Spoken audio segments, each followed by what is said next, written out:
ভারত কি তিব্বত দখলের plan ready করে ফেলেছে? কেননা যে মুহূর্তে আমাদের বিদেশমন্ত্রী চীনে যাবে, তাও আবার 5 বছর পর, তার ঠিক আগেই অল অফ সাডেন অরুণাচলের মুখ্যমন্ত্রী তো সাফ জানিয়ে দেয় আমাদের সাথে চীনের কোনো সীমান্ত নেই এবং কেবলমাত্র তিব্বত আর ভারতের সীমান্ত রয়েছে, অর্থাৎ সরাসরি চীনের অখণ্ডতাকে চ্যালেঞ্জ করল। ওদিকে এর মাঝেই আমাদের কেন্দ্রীয় মন্ত্রী কিরণ রিজিজু তো আরও এক ধাপে এগিয়ে সাফ জানিয়ে দিয়েছে কোনো কমিউনিস্ট দেশ এটা ঠিক করবে না নেক্সট তিব্বতের লিডার কে হবে, বরং এটা একটা ডেমোক্রেটিক দেশ থেকে ঠিক হবে। এর মানে একটাই, ভারত থেকে দলাই লামা ঠিক করবে নেক্সট তিব্বতের লিডার কে হবে, আর এটাই অফিসিয়াল হবে। অর্থাৎ ডেফিনেটলি এই সমস্ত কিছু কোইন্সিডেন্ট তো না, কিছু গভীর ষড়যন্ত্র চলছে তিব্বতকে নিয়ে। কেননা এর আগেই আমেরিকার একটা ডেলিগেশন গত বছরে ভারতে আসে, ধর্মশালায় তিব্বতের সরকারের সাথে কিছু মিটিং হয় এবং সেম ডেলিগেশন দলাই লামার সাথে দেখা করার পর সোজা পিএম মোদির সাথেও বন্ধ দরজায় কিছু পরামর্শ করে, আর তারপর এগুলো থেমে যায়। ফলে এখন অল অফ সাডেন 1 বছর পর ভারত এইভাবে তিব্বত ইস্যুতে ঝাঁপিয়ে পড়ার আসল কারণ কি এটা যে ভারত আমেরিকার সাথে মিলে তিব্বত ভাঙার পরিকল্পনা রেডি করে ফেলেছে? যদি করে থাকে তাহলে প্রাইম মিনিস্টার মোদি এ বিষয়ে চুপ কেন? নাকি এটাই ভয়ঙ্কর কিছুর ইঙ্গিত? আর সবচেয়ে গুরুত্বপূর্ণ প্রশ্ন, ভারত কি নিজে ঠিক করবে নেক্সট তিব্বতের ধর্মগুরু কী হবে? আর যদি তাই হয় তাহলে এটাকে নিয়ে ভারত আর চীনের নতুন করে যুদ্ধের পরিস্থিতি তৈরি হবে না তো? আর এই সব কিছু আমাদের বিদেশমন্ত্রীর চীনে যাওয়ার আগেই করার কি দরকার? এক্স্যাক্টলি ভারত এখানে কি চাইছে সবটাই জানবো আজকের এই ভিডিওতে। ভিডিওর শুরুতেই একটা বিষয় আপনাদের স্পষ্ট জানিয়ে দিই, আপনি কোনো দিন 2 নৌকোয় পা দিয়ে চলতে পারবেন। যদি চেষ্টা করেন এর পরিণতি একটাই যে মাঝ নদীতে ডুবে মরবে। আর এই কথাটা ভালোভাবে মনে রাখবেন, তবেই পুরো ভিডিওটা বুঝতে পারবেন যে ভারত এক্স্যাক্টলি কি করতে চাইছে। এই সমস্ত কিছু শুরু হয় গত বছর, যখন আমেরিকান স্পিকার ন্যান্সি পেলোসির নেতৃত্বে একটা ডেলিগেশন ভারতে আসে, আর ওরা তিব্বতের অ্যাকচুয়াল সরকারের সাথে সমঝোতা করে তিব্বতকে স্বাধীন করার উদ্দেশ্যে। এরপর ওরা যায় পিএম মোদির সাথে দেখা করতে। এটা তার ফুটেজ, আর বডি ল্যাঙ্গুয়েজ দেখেই বুঝতে পারবেন যেখানে বড় কিছু প্ল্যান হয়েছে। কারণ তা না হলে সেই সময় ভারতের প্রাইম মিনিস্টার এই রকম একটা ডেলিগেশনের সাথে কিছুতেই দেখা করতো না, যাকে নিয়ে চীন তো মারাত্মক খেপেছে। এরপর অবশ্য সব কিছু থেমে যায়, কিন্তু আবার নতুন করে তিব্বত ইস্যুকে ভারত খোঁজাতে শুরু করে দেয়, যার আন্ডারে আমাদের অরুণাচল প্রদেশের মুখ্যমন্ত্রী সবার আগে একটা ইন্টারভিউর তো অফিসিয়াল বয়ান দেয় যে আমাদের সাথে মানে ভারতের সাথে চীনের তো কোনো সীমান্তই নেই, আমরা কেবলমাত্র তিব্বতের সাথে নিজেদের বর্ডার শেয়ার করি। আর 1950 সালে চীন তিব্বত দখলের আগে আমাদের সাথে তিব্বতের ঐতিহাসিক সম্পর্ক ছিল, তাই উনি কেন্দ্র সরকারের কাছে ডিমান্ড রাখবেন দলাই লামাকে ভারত রত্ন দেওয়ার জন্য। অর্থাৎ আমাদের সর্বোচ্চ সম্মান দেওয়া হবে দলাই লামাকে, যা তিব্বতে ওনার ডিমান্ডকে আরও মজবুত করে। অর্থাৎ এর মানে হলো যে সরাসরি এখানে ভারত এটা বোঝাতে চাইছে যে তিব্বত একটা স্বাধীন দেশ যাকে চীন দখল করে রেখেছে। আর এই বয়ানটা কিন্তু অরুণাচলের মুখ্যমন্ত্রী দিয়েছে, যিনি বিজেপির চিফ মিনিস্টার। অর্থাৎ বিজেপির ওপর থেকে অর্ডার এসেছে তবেই এই জাতীয় বয়ান দিয়েছে, তা না হলে কিছুতে বিজেপির কোনো মুখ্যমন্ত্রী বিদেশ নীতিতে কেন্দ্র সরকারের বিরুদ্ধে গিয়ে কোনো রকম বয়ান দেওয়ার ক্ষমতা রাখে না, যাকে নিয়ে চীনও প্রোটেস্ট করে। এখন যদি এই বয়ান কেবলমাত্র অরুণাচলের মুখ্যমন্ত্রী ব্যক্তিগত বয়ান হতো, ভারত সরকার এর থেকে নিজেদের সরিয়ে নিত, কিন্তু তা না করে আমাদের প্রাইম মিনিস্টার কি করে, উল্টে চীনের বিরোধ সত্ত্বেও দলাই লামাকে অফিশিয়ালি শুভেচ্ছা জানান ওনার জন্মদিনে। আর তার সাথেই আমাদের কেন্দ্রীয় মন্ত্রী কিরণ রিজিজু আর বাকি দলের একটা ডেলিগেশনকে ধর্মশালায় পাঠিয়ে দেয়, যেখানে ওরা ধর্মশালায় গিয়ে দলাই লামার সাথে সাক্ষাৎ করে এবং ওনাকে অফিশিয়াল সাপোর্ট দেয়।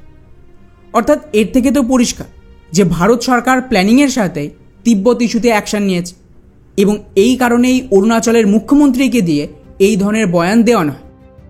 আর ইন্টারেস্টিং ব্যাপার দেখুন, দলাই লামা বৌদ্ধদের সবচেয়ে বড় ধর্মগুরু, আর ওনার সাথে দেখা করার জন্য পাঠানো হয় কাকে? কিরণ রিজিজুকে, যিনি নিজেও একজন বৌদ্ধ।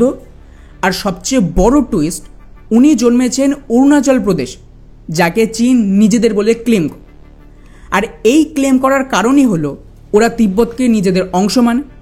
তাই চীনের দাবি হলো তিব্বত অরুণাচলের সাথে জুড়ে রয়েছে, এবং এই কারণেই প্রথমে অরুণাচলের মুখ্যমন্ত্রীকে দিয়ে তিব্বতকে আলাদা দেশ বলানো হয়। আর চীনকে আরও বেশি খ্যাপাতে ওই অরুণাচলেরই একজন নেতা, যিনি ভারত সরকারের ক্যাবিনেটে রয়েছে এবং একজন বৌদ্ধ, তাকে পাঠানো হয় দলাই লামার কাছে। ওখানে গিয়ে উনি অফিসিয়াল বয়ান দিয়েছেন যে প্রচলিত নিয়ম মেনে ভারতেই তিব্বতের পরবর্তী ধর্মগুরুকে বাছাই করা হয়।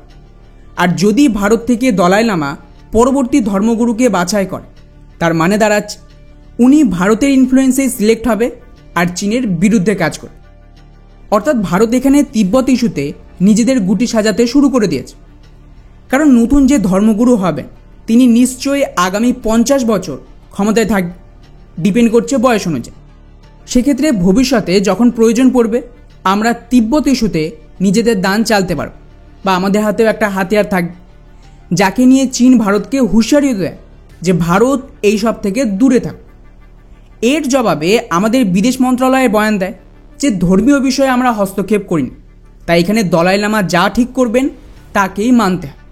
অর্থাৎ ইনডাইরেক্টলি ভারত দলাই লামাকে সাপোর্ট দিল, আর এই ইস্যুতে আমেরিকা এবং বাকি দেশও সমর্থন ভারতকেই দেবে। এখন প্রশ্ন আসছে যে তাহলে ভারত কি তিব্বতকে নিয়ে চীনের সাথে লড়াই শুরু করবে আর কোনোভাবে আকসাই চীন ফেরানোর প্ল্যান চলছে? এর জবাব হলো যে না, আগামী 10 বছরেও আকসাই চীনের কথা ভুলেছেন। এখানে ভারত আকসাই চীনকে নিয়ে কিছু করবেন। এই মুহূর্তে যা কিছু করা হচ্ছে তার উদ্দেশ্য না তিব্বত না আকসাই চীন, বরং কেবলমাত্র পিওকে দখল করা। কীভাবে? তো দেখো, ভিডিওর শুরুতে আপনাদের একটা কথা বলেছিলাম না যে দু নৌকায় পা দিয়ে চললে ডুবে মরবে। সেমভাবে যদি ভারত এটা ভেবে থাকে যে আমরা পিওকে আর আকসাই চীন একসাথে দুটোই দখল করব, তার মানে কোনোটাই আসবে, এবং ভারতও চাইবে না যে চীন আর পাকিস্তানের সাথে একসাথে যুদ্ধ করুক। এই কারণেই ভারতের মূল ফোকাস হলো পিওকে, কারণ এটার সাথে ভারতের দেশের ভেতরে ডিরেডিকালাইজেশনও জুড়ে আছে। পিওকে না এলে দেশের ভেতরে জিহাদকে কোনো দিন শেষ করা যাবে, এমনকি বাংলাদেশের সমস্যাও মিটবে না। কেন সেটা নিয়ে পরে কথা বলব, কিন্তু এখন গুরুত্বপূর্ণ হচ্ছে পিওকে। তাই পিওকে ফেরানোর জন্য ভারত কিন্তু এখানে চীনকে ব্যবহার করে। কীভাবে? ভারতের স্পষ্ট জবাব, যখন আমরা পিওকেতে যাব চীন যেন চুপ থাকে, যেরকম অপারেশন সিঁদুরের সময় আপনারা দেখেছেন। তবে মুশকিল হলো চীনের তো ভরসা নেই। ওরা চাইবে যদি ভারত পিওকেতে ব্যস্ত থাকে ততক্ষণে আমরা যদি লাদাখে কিছু জমি দখল করতে পারি। এটারই কাউন্টার হলো তিব্বত ইস্যু। ভারত তিব্বত ইস্যুকে পুনরায় চালু করে চীনকে একটা হুঁশিয়ারি দিল যে ওরা যদি পিওকের অপারেশনে কোনো রকম হস্তক্ষেপ করার চেষ্টা করে, তার বদলে আমরাও দলাই লামা আর পরবর্তী বৌদ্ধ ধর্মগুরুকে কাজে লাগিয়ে তিব্বতের ভেতর আবারও চীন বিরোধী প্রদর্শন শুরু করা। আর সীমান্তে মিলিটারি কনফ্লিক্ট যা হওয়ার তা তো হবে। ডোকলামে চীন বুঝে গেছে ওদের মিলিটারি কতটা শক্তিশালী। আর এর টাইমিংটা দেখো, আমাদের বিদেশমন্ত্রী এস জয়শঙ্কর গালওয়ান লড়াইয়ের পর প্রথমবার চীনে যাচ্ছে।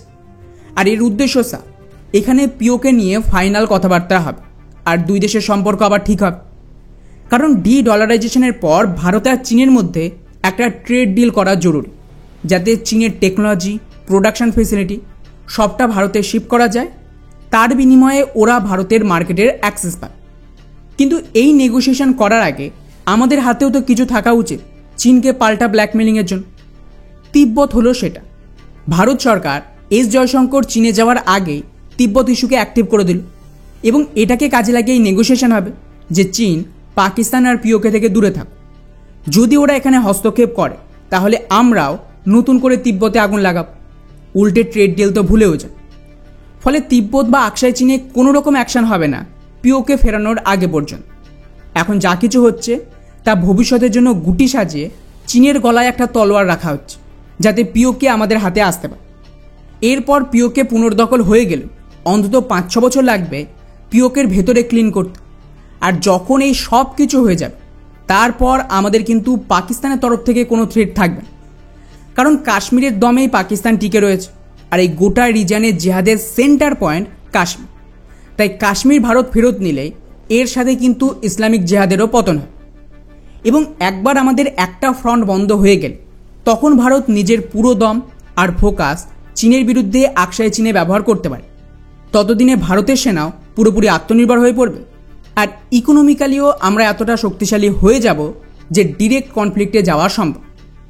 এই জন্যই ভারত সরকার তিব্বতকে অ্যাক্টিভ করছে, যেটা পাকিস্তানের জন্য মারাত্মক থ্রেট বললে খুব একটা ভুল হবে না।